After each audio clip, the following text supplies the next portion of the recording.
What's up, guys? In the past, a few of my viewers have asked to see my knife collection. This isn't really a video about my knife collection, and actually these knives aren't all the knives I have. These knives just happen to be the folding knives that are some of my favorite everyday carry folding knives, and they are the ones that I will carry most often. But in this video, what I'm going to talk about isn't specifically about the knives themselves, but about choosing blade steels. Anyone who's really into knives knows that there are a vast, huge selection of different blade steels that you can get in the forms of folding knives, fixed blades, slip joints, etc. And as time has gone by, the progression of what people would consider premium blade steel has evolved. And here, in my selection of knives that I prefer to carry every day, I do have a large variety of different blade steels, going from, something lower end, or, what I would consider the lowest end that I would really carry for a main everyday folder, to what's considered like medium end now, to high end and, very premium blade steel. Starting from the left, I have a K-bar Dozier folder. I guess we'll just open all the knives. I'm a righty, so I have to shift it around. Then I have a Boker Trance, which I've actually been carrying a lot before I got the Bradley. I have a Benchmade Griptilian. This one is actually in, I don't know if you can make that out. It is actually in 440C steel. When I got this Benchmade, it was not one of the 154 CM versions. Fun fact, this knife is actually one of my first premium knives that I've ever owned. Before this, I owned a CRKT M16, but that isn't really considered a premium knife. I mean, for some people, and I guess actually for the majority of people, it is. That folder actually is it here? Do I have it here? I have it somewhere. Oh, there it is. There we go. This, I guess, was technically my first premium knife. In terms of when I got into knives, my first knife was a Gerber LST, which had a terrible heat treat apparently and couldn't really hold an edge. But then I got this, and this has seen a good amount of use. Probably won't make it out.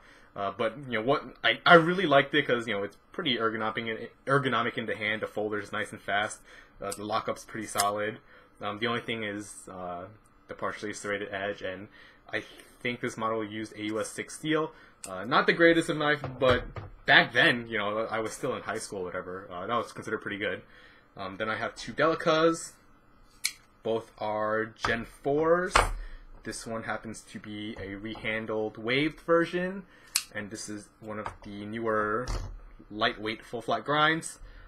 Then I have a first generation Paramilitary 1. You can kind of tell it's a first generation by the jimping on top here. The Bradley Alias, which I got recently, and a Spyderco Cali 3 in carbon fiber handle and ZDP 189 blade. In terms of blade steel, I know a lot of people look down on AUS steel knives. More specifically, most of the times because they are Taiwanese made. AUS steel is a Taiwan steel, if I remember correctly. This AUS 8 is what I would consider the lowest end of an everyday carry knife. Now, obviously, I'll carry knives like Victorinoxes. I will carry some of my K-slip joints, and those have softer steels, maybe lower quality knife steels in terms of edge retention and everything. But those I don't really carry those as main folders. I carry these as main folders, and this is really the lowest I will go.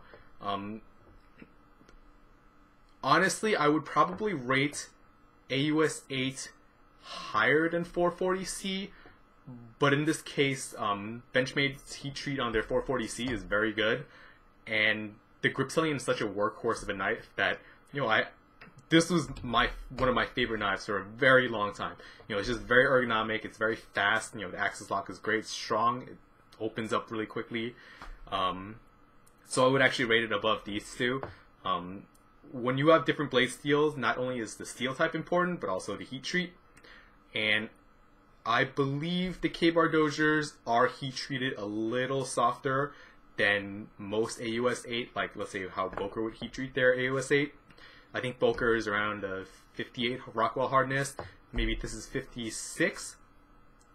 The benefit of having a softer heat treated steel is that it's usually much easier to sharpen.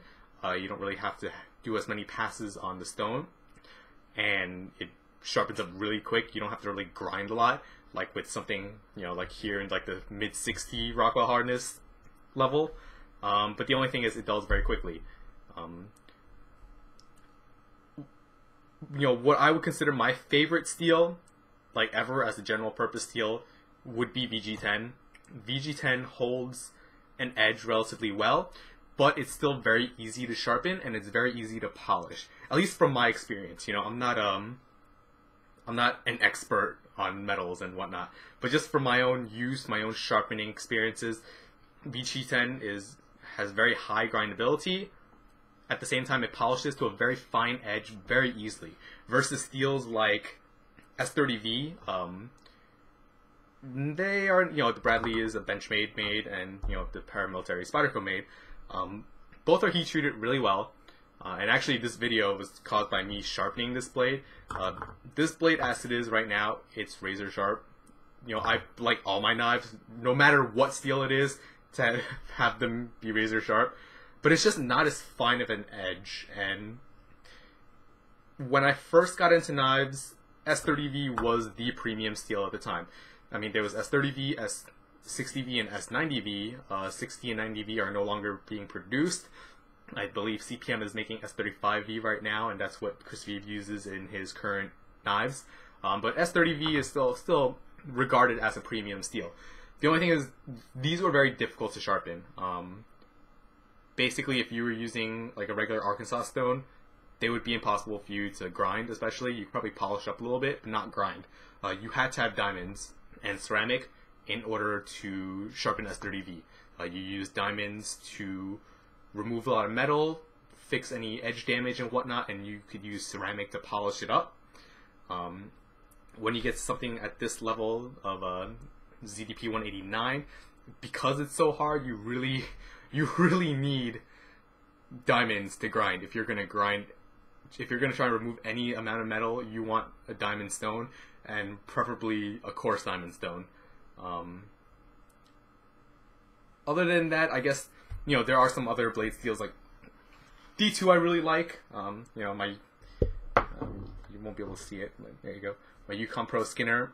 I've been EDCing this as well. This is made from D2, and with D2 generally I'm not a huge fan of, because it has very large carbides, which means that, you know, when you sharpen it, you can only sharpen the edge so much before carbides start breaking off, and then you get more of a toothier edge.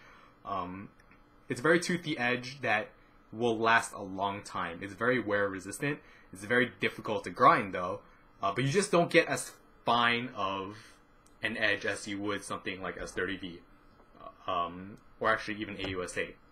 I feel in terms of how fine an edge can be ground, AUS8, VG10, and ZDP 189, they get the finest edge, and that's, you know, when you sharpen your knives, you want to, and when you pick a blade steel, you want to kind of make those decisions based around what you're mainly going to use the knife for. As an everyday carry knife, the knives don't have to be super razor sharp. You know, they don't have to just shave off patches of hair at the lightest touch. It's not very necessary. Me, I'm just a little OCD about having my knives at least razor sharp, so that's kind of what I look for in a blade steel.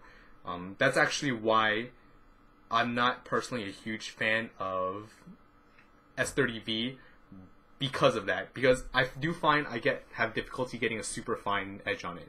I mean, the knife can, you know, both these knives can shave hair. but the only problem is it just doesn't shave hair as easily. Like, I don't know if you've ever shaved hairs off, you'll kind of feel like they pop it off a little bit.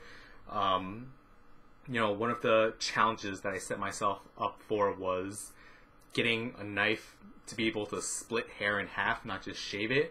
And I managed to do that with like a thinned out Opinel, which is a high carbon steel. And it's not something that I could ever get accomplished with any other blade steel other than the high carbon steel and VG10. I could manage to get it done with VG10, although it's very difficult.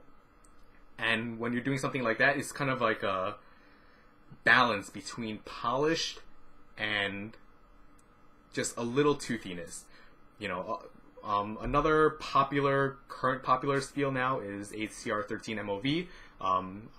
In my opinion, Spyderco popularized it with their bird line, and I did have one of those bird knives, and a lot of people compare it often to AOS 8. They say the specs on it in terms of what it's made out of, you know, carbon percentages and all that is very similar, but in my experience actually, HCR13 MOV actually polishes a lot easier and a lot quicker than AOS 8 does.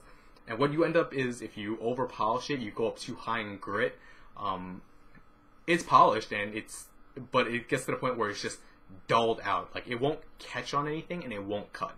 So that's another thing you do want to consider about when you're choosing a blade steel and what you're going to be using it for an everyday purpose. You know, if you are someone who isn't very good at sharpening, and I'm not saying I'm the foremost expert on sharpening, but, you know, I have been sharpening for quite a long time, and, you know, I freehand sharpen. I don't really use systems. So my sharpening skill is, you know, relatively well above average. So for me, you know, sharpening these steels, not a big deal.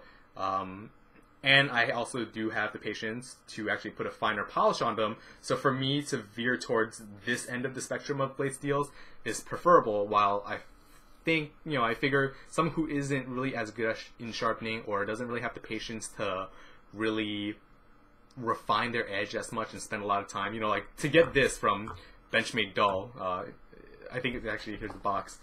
You know, the box says they're extremely sharp and should be handled with care. It's hilarious because any Benchmade knife I've ever had in the past, they've always been dull. They've definitely never been razor sharp.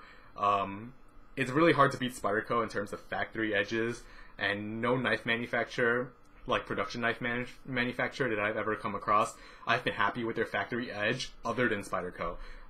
This Bradley actually had a really bad burr, and at that time I had actually let my coworker borrow my sharpening stuff, so I couldn't actually put a new edge on it other than with like a small 600 grit DMT stone. So I knocked the burr off, but I still wasn't happy with it, so I spent like a good half hour during my lunch break today rebeveling this and putting a polished edge on it. And what I found was I went up to like really high polish, and it just wouldn't catch on like very thin like receipt type paper very well, so I actually brought it back down to like a fine ceramic instead. So yeah, I hope you guys learned something from this video. I hope you enjoyed seeing part of my knife collection. You know, one thing that I do want to just kind of let you guys go with is that you don't always have to choose the premium steels. A lot of people will say that you're better off choosing a premium steel because it doesn't require sharpening as much, but the only problem is most people don't consider the fact that once it does dull, what are you going to do? Are you going to send it out for sharpening? You know, Benchmade supplies lifetime warranty sharpening for free, like you just pay return shipping, but that means you're going to be without your knife for a few weeks. And for someone like me, it's not a big deal, but I don't need that service regardless. But I've always felt that sharpening was a very important skill that you should really learn if you're going to get into knives. And this end of the spectrum, definitely much more difficult to sharpen than this end. And in my opinion, for an everyday use knife, you are better off getting a knife that will dull faster, but will last throughout the day, you know, in terms of a usable edge. And then in the evenings, just spend 5 minutes and sharpen your knife. And on days that you don't really use the knife, you don't really have to sharpen. So just something to consider. My definite blade steel recommendation is VG10. It is my favorite steel. I believe the company that produces it is actually exporting it out of Japan now. In the past, the only way to get a VG10 blade knife was to actually have it made in Japan. But I think they're exporting it now, so you can get it from other countries like Taiwan and in the US. So yeah, hope you guys enjoyed this video, and thanks for watching.